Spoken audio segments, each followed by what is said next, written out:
Hi, this is Edward Troxel. In today's tutorial, we're going to look at how to actually rotate the media, just like if you would go in and right-click it in the project media.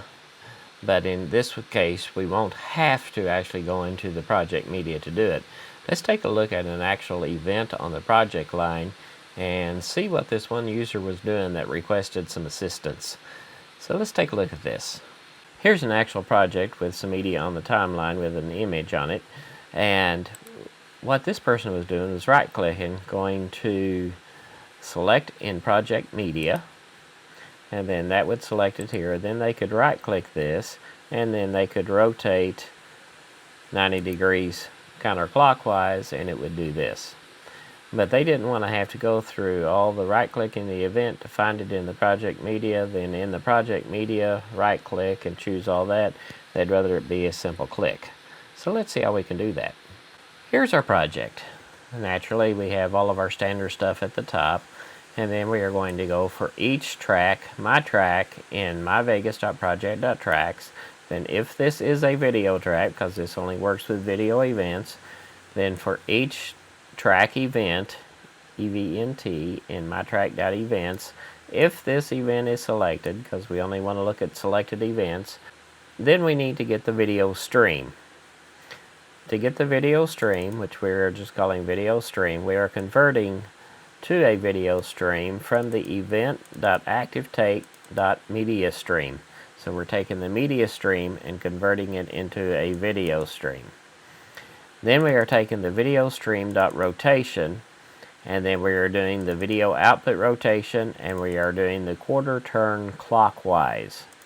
So if you hit the dot, you will see our options are inverted, none, quarter turn clockwise, and quarter turn counterclockwise. So let's see how this works. Now we can just select the event and then run the script. And it turned it counterclockwise. But this person noticed if I run it again, if I right-click this one again and choose counterclockwise again, it takes it a step further and just counterclockwise it again. Whereas this, if we run the script, will always take it to just the single counterclockwise. So if I run the script again,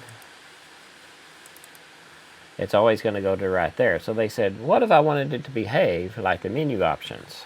To do that, we have to add a little more code in here. So we're still getting the video stream, just like we did before, but now we have to check to see what state is it in now. So I'm checking to see if the rotation is none, then we want to do the rotation to be a quarter turn counterclockwise. If it's already counterclockwise, then we want to set it to inverted. If it's inverted, then we want to set it to clockwise. And then if it's clockwise, we want to set it to none. And so that will let it change each time we run this script. So if we save this again, and now we run the script, and it went to counterclockwise. But now let's run the script again, and now it's inverted. Run the script again, it's now clockwise. And then one more time, it's back to the way it originally was. Naturally, this can also be changed to go in the clockwise direction if you just change the code to be clockwise instead of counterclockwise.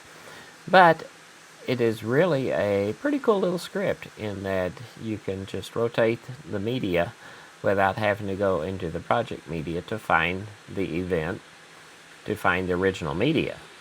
And then just select on the event, and you can rotate it as many times as you want using this quick little tool.